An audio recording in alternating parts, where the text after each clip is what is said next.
spent 4 days in a basement with like 3 or 4 other guys. They kept bringing in new people from the street, drunks, like drug people, like people who were high, and then activists and people from other parts of Ukraine. Some people would be held for like a day, some people would be held for longer.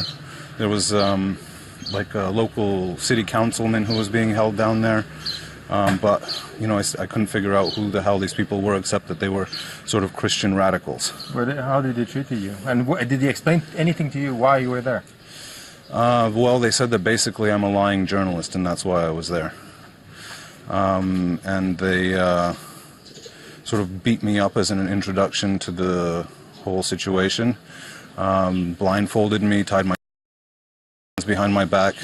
Then eventually they untied my hands and tied them in front of my body, and then they untied me totally, and then basically I was just hanging out in the room with the other prisoners for, you know, like 2 days, just sort of normally, and they were feeding us regularly. But so you were targeted. I mean, they knew who you were, and you were arrested on purpose? I mean, how did that happen?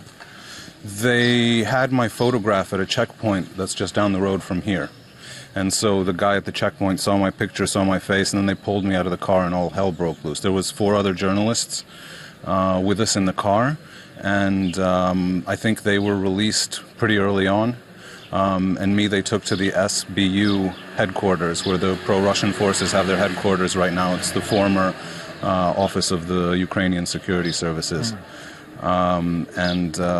I guess I was targeted because they'd written about me in the internet, and also we'd been looking into whether there were actual Russians involved in what's going on here for the 2 days prior to me being captured, and I'd been phoning them and actually requesting interviews from them on that subject, so maybe that's why they decided that it was time to stop me.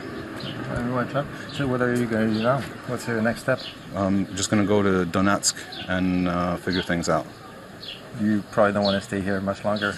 I don't want to stay in Slavyansk unless I can get an official press accreditation from the mayor. They're apparently giving those out. And then maybe come back and work here now that they know me.